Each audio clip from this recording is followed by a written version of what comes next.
Hej Michael. Hej, jeg hedder Pernille. Jeg er din socialrådgiver. Hvordan har du det i dag? Jeg har det fint nok. Michael, du er blevet indkaldt på grund af fravær fra dit virksomhedsforløb, som vi skal snakke om i dag. Jeg gør dig lige opmærksom på, at jeg har notatpligt og tager derfor lidt noter undervejs på min computer. Jeg har læst din journal, og jeg kan se, at du har været i en tidligere behandlingsforløb. Jeg kan også se, at din virksomhedspraktik har gået godt i en periode. Tænker du, at det er noget, du gerne vil i gang med igen? Nej, det har jeg sgu ikke overskud til. Jeg vil bare hellere have min pension, men det gider jeg jo ikke give mig. Ved du hvad, det kan jeg også godt forstå, men det kan desværre ikke lade sig gøre, at du vurderer til at være jobparat. Hvad synes du om forløbet indtil videre? Har det været godt? Jeg har ikke lyst til at være der. Jeg vil bare gerne være derhjemme. Jeg har lyst til at lave noget, jeg ikke har givet. Ja, hvis ikke det er noget for dig, så kan det være, at vi skal finde ud af, hvilken interesse. Hvad tænker du om det? Jeg gider sgu ikke noget nyt forløb. Jamen Michael, hvis ikke du vil deltage i noget af det, vi tilbyder dig, så kan du ikke få din kontanthjælp. Så vi bliver nødt til at finde ud af, hvad det næste skridt er for dig. Hvordan ser din hverdag ud, nu hvor du ikke møder op i din virksomhedsforløb? Du må gerne være mere præcis.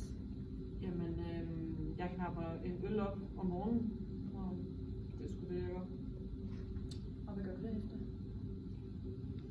Jeg lægger mig egentlig bare på sofaen, og jeg laver egentlig ikke så meget. Okay. Altså det lyder som om, du mangler lidt motivation i hverdagen, og at alkohol har taget lidt over. Er der noget, du synes, vi kan gøre for at blive mere motiveret? Det ved jeg ikke. Jeg kan godt lide at være mig selv. Kunne du forestille dig at komme i et behandlingsforløb igen? Det er vigtigt, at du kommer ud af dit alkoholforbrug for at være i stand til at møde op i virksomhedsforløbet, hvis du fortsat vil have indkomst.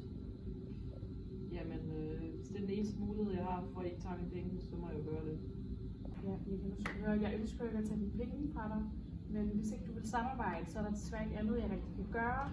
Så jeg synes, det er en god idé, at du skal overveje at komme i noget behandling for dit alkohol. Er det noget, vi skal aftale? Okay. Okay, dejligt Michael. Så synes jeg, vi får skrevet dig op til et forløb hos Misbrugscenteret. Synes du, vi skal starte op på det samme virksomhedsforløb efter din behandling i Misbrugscenteret? Eller synes du, vi skal finde noget andet til dig? Jeg kunne godt tænke mig at prøve noget nyt, men jeg ved ikke lige, hvad jeg vil.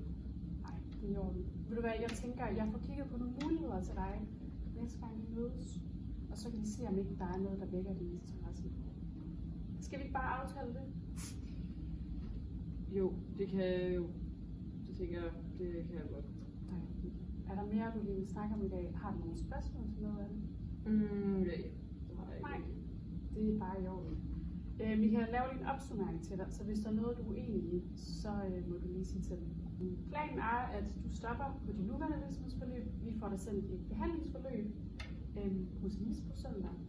Og imens under dit forløb, så får jeg undersøgt nogle nye muligheder i forhold til noget praktikforløb. Er det ikke bare det, vi er blevet enige om? Jo, det er sgu okay. Michael, du er blevet indkaldt på grund af noget fravær på din virksomhedsforløb. Og det vil jeg rigtig gerne snakke med dig om i dag. Jeg har været opmærksom på, at jeg har notatpligt, og jeg vil gerne have det undervejs, og også under samtalen. Jeg har læst din journal, og jeg kan se, at du har været tidligere behandlingsforløb. Jeg kan også se, at du har været noget virksomhedspraktik, og det er gået godt i den periode. Var det noget, du kunne tænke dig, at vi går i gang med igen? Nej, altså, jeg har sgu ikke rigtig overskud til det. Jeg vil egentlig bare gerne have min pension, men det vil jeg jo ikke give mig. Ved du hvad, det kan jeg godt forstå. Men vi kan særligt ikke lade sig gøre, og du vurderede til, at du er jobparat. Så hvad synes du om forløbet indtil videre? Har det været godt? Jeg har ikke lyst til at være der. Altså, jeg vil bare gerne være for mig selv. Jeg forstår ikke, at jeg skal tvinges til noget, jeg ikke har lyst til. Ja, det kan jeg egentlig også godt forstå. Men er der ikke noget, der vil interesse, noget du har tænkt over? Ja, Michael. Hvis det ikke er noget for dig, så kan det være, at vi skal finde noget andet, der vækker interesse. Hvad tænker du om det? Men jeg gider sgu ikke noget nyt forløb. Men hvis du ikke har lyst til at deltage i noget af det, vi tilbyder, så kan du ikke få din kontanthjælp. Så vi bliver nødt til at finde ud af, hvad det næste skridt det er for dig. Hvordan ser din hverdag ud, nu hvor du ikke møder op i virksomhedsforløbet ud? Du må gerne være meget præcis. Jamen, jeg knapper bare en vej op som det første om morgenen. Hvad gør du efter det? Jeg lægger mig på sofaen, og så laver ikke så meget andet egentlig. Jeg ved ikke, hvad mere jeg skal sige. Ja. Det kunne godt lyde lidt som om, du mangler lidt motivation i din hverdag, og at dit alkoholmisbrug har taget lidt over. Er det noget, du synes, vi skal gøre, for at du kan blive lidt mere motiveret? Det ved jeg ikke. Jeg kan godt lide at være for mig selv. Kunne forestille dig at komme i behandlingsforløb igen? Det er vigtigt, at du kommer ud af dit misbrug for at være i stand til at møde op til dit virksomhedsforløb.